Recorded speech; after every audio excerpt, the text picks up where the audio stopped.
Doctor Mizanur Rahman Azhari ভাই ঘোষণা করেছেন মাজলুম মুসলমানদের পক্ষে সকল দেশের মানুষদেরকে আহ্বান করেছেন ঢাকায় যাওয়ার জন্য। কথা বলেন শুক্রবারে কি হবে? সমাবেশ মিছিল হবে, সমাবেশ হবে।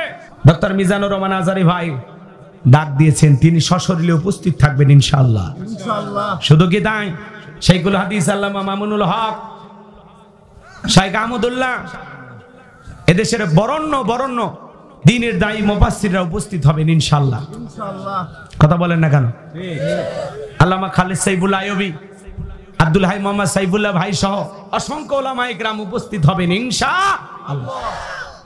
ছাত্র সমন্বয়ক যারা আছে, হাসনাত আব্দুল্লাহ, সার্জিস আলম, সাংবাদিক, আমার দেশ পত্রিকার কি নাম, মাহমুদুর রহমান, উনি থাকবেন। দেশ বিদেশের অনেক মানুষ উপস্থিত হবেন ইনশাআল্লাহ। কি কথা কন নাকি আপনারা? নির্যাতিত অসহায় মাজলুম মুসলমানদের পাশে দাঁড়ানোর জন্য আগামী 12 এপ্রিল সৌরদী উদ্যানে একটা সমাবেশ হবে। ইতিহাস সাক্ষী থাকবে। ইতিহাসের পাতায় এই দিনটা লিখে রাখতে পারবেন।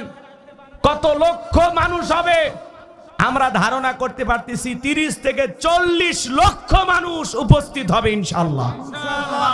এই মিছিলের শুরু থেকে শেষ পর্যন্ত ক্যামেরা দিয়ে আপনি ধরতে পারবেন না, এত লোক হবে, এত গণসমাবেশ হবে ইনশাআল্লাহ। কারণ এদেশের মানুষ ফিলিস্তিনি মুসলমানদেরকে কলিজাতে মহব্বত করে। কথা বলেন ঠিক কিনা? কারণ দেশটা আলাদা হতে পারে, কিন্তু জাতি হিসেবে আমরা মুসলমান।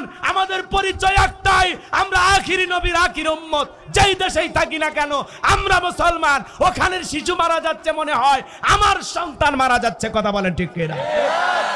মুসলিম ভাই রক্ত ঝরতেছে না, মনে হয় আমার কলিজা থেকে আমার রক্ত ঝরতেছে। এই জন্য এই গণহত্যা বন্ধ করার দরকার আছে না? না, পুরো পৃথিবীর মুসলমানদেরকে জেগে উঠতে হবে। এই ইহুদিদেরকে আর সুযোগ দেওয়া যাবে না। গাজা, রাফা এগুলো পৃথিবীর সবচেয়ে বড় কবরস্থানে পরিণত হয়েছে। নিজ মাতৃভূমিতে, নিজের দেশে তাদেরকে থাকতে দিচ্ছে না এই ইসরায়েলি ইহুদি জালেমেরা। কথা বলেন ঠিক কিনা? সেই সমস্ত মাজলুম অসহায় মুসলমানদের পক্ষে আমাদের পাশে থাকার দরকার আছে না? নাই? এই দেশের মানুষ, আমাদের যে আবেগ, আমাদের যে প্রেম, আমাদের যে ভালোবাসা একজন মুসলমানের প্রতি বিশ্বাস করেন। এই ফিলিস্তিনের জমিনটা যদি বাংলাদেশের পাশে এই দেশটার অবস্থান হতো, এই দেশের কয়েক কোটি মানুষ যা জিহাদে অংশগ্রহণ করতো। কথা বলে ঠিক কিনা? এ দেশের লক্ষ লক্ষ যুবকেরা যুদ্ধে অংশগ্রহণ করতো। কথা বলেন ঠিক কিনা? কারণ আমরা জীবন দিতে ভয় করি না। আমরা দেশের মাটির জন্য জীবন দেই, ভাষার জন্য জীবন দেই, স্বৈরাচারকে বিদায় করার জন্য জীবন দেই, ইহুদির বাচ্চাদেরকে বিদায় করার জন্য আমরা জীবনও দিতাম, জীবন নিতামও। কথা বলেন ঠিক কিনা? কিন্তু দুঃখের বিষয়, দেশটা অনেক দূর। কথা বলেন না কেন? কিন্তু তারপরে আমাদের প্রতিবাদ থেমে থাকবে না। ইসরায়েলি সকল পণ্য বয়কট করতে হবে। ওদের যত প্রোডাক্ট চেনার সহজ উপায় 07 হলো ওদের কোড। কথা কন না কেন? 07 হলো ওদের কোড। ইসরায়েলি যত পণ্য আছে সব বয়কট করবেন। কথা কন না কে আপনারা? ওদের সাবান, শ্যাম্পু, ওদের খাদ্যদ্রব্য কোনো কিছু কিনবেন না। কোন ধরনের কোকোকোলা বলেন আর এই যে ফান্ডা বলেন, মেরেন্ডা বলেন, যা আছে ওদের প্রোডাক্ট কিচ্ছু কিনবেন না। কিসের লাক্স? অত সুন্দরী হওয়ার দরকার নাই। বইয়ের মেরিল সাবান কিনে দিবেন, কিয়া দেশি প্রোডাক্ট কিনে দেবেন। কথা কন না কেন? ওই হাসে কাছে এসে ক্লোজ আপ দিয়ে ব্রাশ করার দরকার নাই। মেডিপ্লাস দিয়ে ব্রাশ হলো। কথা কন না কি আপনারা? দেশে কি অভাব আছে? খুব বেশি দেশেরটা পছন্দ না হলে ইন্ডিয়ারটা নেন। কথা কন? ওটাও খারাপ কিন্তু মন্দের ভালো। কথা কি বুঝতেছেন? রাগ করেন? ওরাও তো দুঃখ দিছে, ওদের দুঃখের কথা তো আর বলাই যাবে না।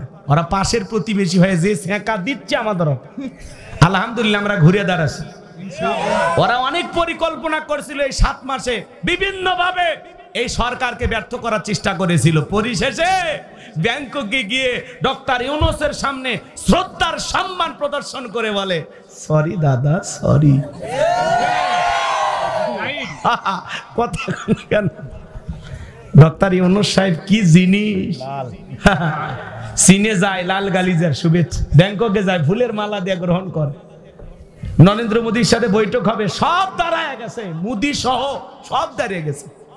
ইউনূস বাঘ আছে, বাঘ ঢুকছে যে কখন যে থাবা মারবি ভয়ে দাঁড়ায়, বলে দাদা আল্লাহু আকবার বলে। এটাই মুসলমানদের আত্মবিশ্বাস। মুসলমানেরা চাইলে পুরো পৃথিবীকে জয় করতে পারবে আল্লাহ যদি সহায় থাকে। কথা বলে ঠিক কিনা? তাহলে ইনশাআল্লাহ ডক্টর মিজানুর রহমান আজারি ভাই সহ এই 12 এপ্রিল ঢাকায় যে মিছিল হবে পুরো পৃথিবী দেখবে, বাংলাদেশ একটা নতুন ইতিহাসের সৃষ্টি হবে ইনশাআল্লাহ, ইনশাআল্লাহ, ইনশাআল্লাহ। আমরা দলে দলে যোগদান করব ইনশাআল্লাহ, ইনশাআল্লাহ। আল্লাহ কবুল করুন, জোরে বলুন আমিন। কিন্তু এই সমাবেশ, এই মিছিলকে কেন্দ্র করে কোন সুবিধাবাদ জিন্দাবাদ যেন প্রবেশ না করতে পারে, কোন জুতাচোর কোন ব্যবসা প্রতিষ্ঠানে হামলা করবে এরকম দুষ্কৃতিকারী কোন ব্যক্তি যেন ওই সুরত ধারণ করে প্রবেশ না করতে পারে, এই ব্যাপারে আমাদের সতর্ক থাকতে হবে। আমরা জিনিস বয়কট করতে বলেছি, কারো দোকানে হামলা করতে বলিনি। বেটা সাবধান হয়ে যাও, কথা কন না কেন? মসজিদের জুতা চুরি আর বাটার শোরুমে যায় ওই দোকান ভাঙচুর করে ওখান থেকে চুরি করা, এই দুই চোর একই। কথা কন, কথায় আছে চোরে না শুনে ধর্মের কাহিনী। খবরদার কারো প্রতি জুলুম করবেন না। ব্যবসা প্রতিষ্ঠানে হামলা করতেন গেছেন কেন? জীবনে ওই দোকানে যান না, দেখেন ওই জুতা প্রত্যেক দিন যখন দেখবি দোকান খুলে বিক্রি হচ্ছে না, বিক্রি হচ্ছে না, ও তখন বুঝতে পারবে যে না বাংলাদেশের মানুষ বাটাকে ইসরায়েলি পণ্যদেরকে বয়কট করছে, কিনবে না। অতএব বলে ও নিজের ডাস্টবিনে ফেলে দিয়ে নতুন মাল তুলবে। কথা কন, তখন পায়ে পায়ে কিনবেন না, সরকার সুস কিনবে না, কি কিনবেন কিনে নিন। রাগ করতেছেন? আমার এই কথাগুলো কি আপনারা ব্যতীত হয়েছেন শুনে? মাজলুম মুসলমানদের পক্ষে কারা কারা হাত তুলে দেখান তো, দেখে লিল্লাহি তাকবীর। আল্লাহ পুরো পৃথিবীর মুসলিম উম্মাহকে হেফাজত করুন, জোরে বলুন আমিন। আল্লাহ তার আপন কুদরতি হাত দিয়ে ফিলিস্তিনি মুসলমানদেরকে হেফাজত করুন, জোরে বলুন আমিন। আল্লাহ তোমার সাহায্য চাই, আল্লাহর সাহায্য আসলেই আমাদের বিজয় কেউ ঠেকাইতে পারবে না ইনশাআল্লাহ। সম্মানিত ভাইরা আমার, সম্মানিত ভাইরা আমার, দিল দিয়া কথাগুলো বোঝার চেষ্টা করবেন। রাজশাহীর বাবাজিরা গভীর মনোযোগ দিয়ে গুনাহগারের কথাগুলো শুনে যান। আমি যে কথা বলতে যাচ্ছিলাম বাজান, তাহলে আল্লাহর নবী দানিয়েল আলাইহিস সালাম জেলখানায়, তার ৭০,০০০ উম্মত জেলখানায়। এদিকে খেয়াল করেন, নবী এইবার উম্মতদেরকে ডেকে বলে, কই গেল তোমাদের ভালো থাকার দিন, কই গেল তোমাদের আমোদ প্রমোদ? এই দিনের ভয় তো আমি তোমাদেরকে দেখাই দিয়েছিলাম। উম্মতের ডেকে বলে, পয়গম্বর আর আমাদেরকে কষ্ট দেবেন না, আপনার কথা যে দিবালোকের মতো সত্য হবে আমরা বুঝতে পারি নাই, নবী গো আপনি আমাদেরকে মাফ করে দেন। কথা দিলাম আজ থেকে আর গাছের পূজা, মাছের পূজা, চন্দ্রের পূজা করব না, আমরা তওবা করে ঈমান গ্রহণ করব, এক আল্লাহর ইবাদত করব। আজ থেকে আপনি যা বলবেন আমরা তাই শুনবো, বলুন সুবহানাল্লাহ।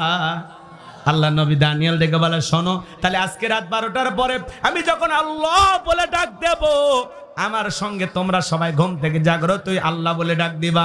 পয়গম্বরের কথা শোনার পরে রাত্রি 12টার পরে আল্লাহর নবী দানিয়েল আলাইহিস সালাম যখন আল্লাহ বলে ডাক দিয়েছেন, সবাই একটু জোরে মহব্বতে ভালোবেসে ডাক দেন আল্লাহ, আল্লাহ। একটু প্রেম আবেগ ভালোবাসা নিয়ে বলেন আল্লাহ, আল্লাহু আকবার।